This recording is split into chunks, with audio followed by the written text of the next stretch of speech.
একটা কুকুর আর একটা হাতি খুব ভালো বন্ধু। কুকুর তো না, কুকুরই আর হচ্ছে হাতিনি, দুইজন খুব ভালো বন্ধু। তো কিছুদিন পরে দুইজন একসাথে প্রেগনেন্ট হয়ে গেল।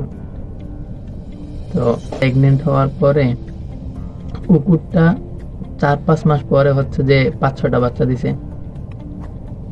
আবার 4-5 মাস গেছে, কুকুরটা আরো 1 ডজন বাচ্চা দিছে। আবার 6 মাস 5 মাস পরে কুকুরটা হচ্ছে যে আরো 5-6টা বাচ্চা দিছে। তো এরকম 2 বছরের মধ্যে কুকুরটা প্রায় 20-22টা হচ্ছে বাচ্চা দিছে। তো 2 বছর পরে কুকুরটা হচ্ছে যে হাতির কাছে গেল, তার বন্ধু হাতির কাছে গেছে। হাতিনির কাছে গেছে, যাওয়ার পরে জিজ্ঞেস করতেছে যে এই 2 বছরে আমি 20-22টা বাচ্চা দিলাম, তুমি কোন দিন থেকে বলতেছো তুমি প্রেগনেন্ট, তুমি এখনো একটা বাচ্চাও দিলা না, নট ইভেন সিঙ্গেল ওয়ান। হাতিটা বলতেছে আমি তোমারে কিছু বলতে চাই। তো বলতেছে তুমি যেটা ক্যারি করছো, তুমি যেটা জন্ম দিছো, এটা হচ্ছে একটা পাপ্পি। আর ইনসাইড অফ মি, আমার পেটের মধ্যে যেটা আছে এটা হচ্ছে একটা হাতির বাচ্চা।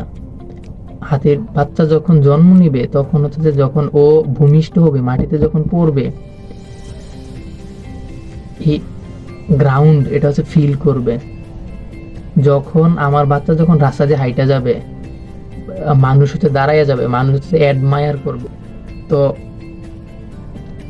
আমাদের রিয়েল লাইফেও আমাদের বন্ধু বান্ধবের মাঝে মধ্যে এরকম হবে যে একজনের কাজ শেষ হয়ে গেছে, ও আসবে, আইসা দূরে দূরে আইসা বলবে যে আমার তো হয়ে গেছে, আমার তো হয়ে গেছে, তোর এখনো হয়নি, তোর এখনো নেই।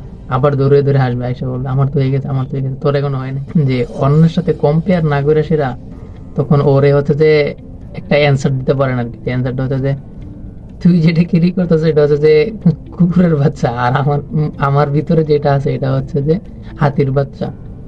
তো হাতির বাচ্চা কোনো একটা ভালো জিনিস হইতে একটু টাইম লাগে। It will take some time, it will take some good time.